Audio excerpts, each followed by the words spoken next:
Zer moduz, gaurkoan Errusia iraultzaren inguruan gaituko bea. Mundu gerraren garaiaren barruan, aipatu genuen bere momentuan, Errusian iraultza boltxebikea, iraultza oinarrian marxista sortzen da, munduaren historian eragin ikaragarri izango duna. Lau puntu horiek ikusiko ditugu. Hasten gera pixat aurretik zegoen egoerarekin. Errusia 1896 garren urtetik Nikolas Bigarrenak beratzen du, Romano familiako azken zarra edo. Kea 16 mendetik daude gobernuan. Nikolasek bere menpe ditu gobernuko estatuko botere guztiak. Nobleziaren eta elizaren babesarekin. Eta oraindik planteamendu ideologikoa da jainkoak emandako eskubidea dela. Ari gera hartzen zeate kokatzen,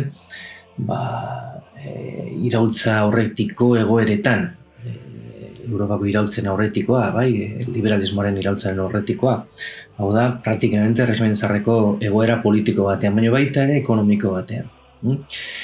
Egia da, Errusia potentzia oso handia dela, gainera biztanle ikaragarri pila ditu, baina beti adierazi izan da oinarri sendorik gabeko erraldoi baten aurrean aurkitzen gehala.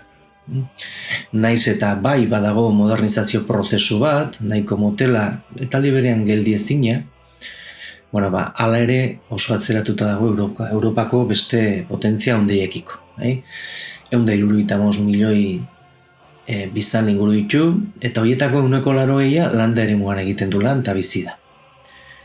Esan bezala, industrializazio prozesua existitzen da, baina oso kokatua bai Moskun, San Petersburgo eta Ukrainiako arroetan, zenbait eremuetan.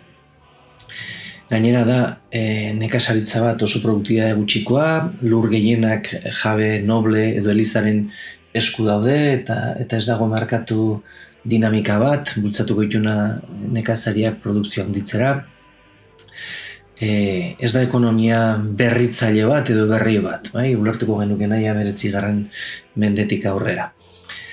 Aldi berean, hizkuntza, hezkuntza eta erlijionistasuna ikaragarria dago, kontuan izan Errusia imperio bat dela, eta bere baitan nazio ugari izango ditula. De hecho, hori izango dituen arazoak momentu batean edo bestean, justu adibidez iraultza ondoren.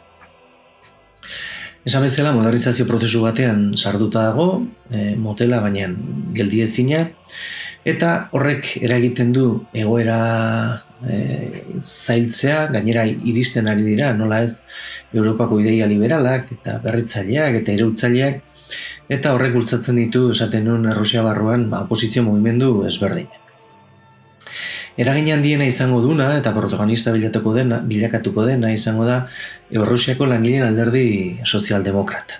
Eta bere barruan, ikusiko dugu bere momentuan, adar ezberdinak ditula eta moderatuagoak izango diren planteamenduak eta erradikalagoak izango diren planteamenduak aurkituko ditugula. Oinarrian esan dezakegu, Errusiako langileen alderdi sozialdemokrata honen oinarri printzipio ideologikoak marxismoan oinarrituta daudela, baina, diodan bezala, hauen aplikazioa oso modu ezberdinean biziko dutela edo bultzatuko nahi dituztela bertako partaidek. Hori bai, hemen barruan egongo da erradikalenetariko bat eta ikaragarrizko garrantzi izango duna laster ikusiko dugunez, izango dira Vladimir Ilich Ulyanov Lenin. Izango da, nolabait edo iraultzaren bultzatzaile nagusia. Lenin izango da iraultzaren pentsalari eta lider praktiko bultzatzaile nagusia.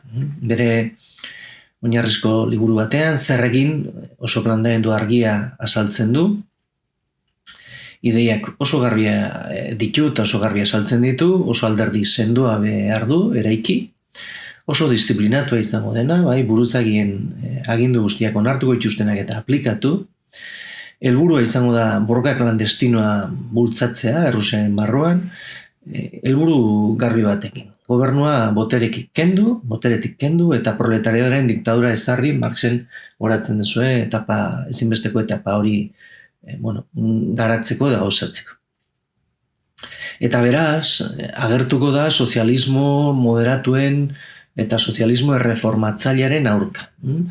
Leninek ez du ikusiko sindikatuen beharrik, edo lan erreformarik beharrezkoa denik, edo demokrazia inondik inora beharrezkoa denik. Bai?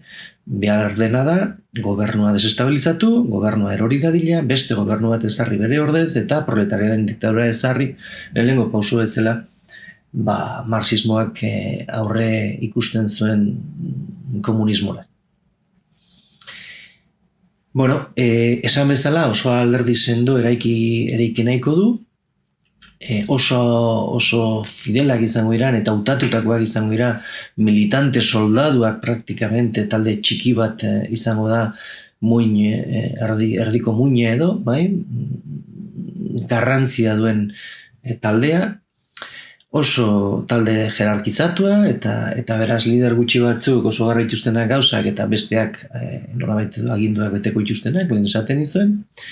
Eta hauek nolabait edo hartuko dute masen, bai, Errusiar herri masa handi horren abanguardia papera, bai, lider papera.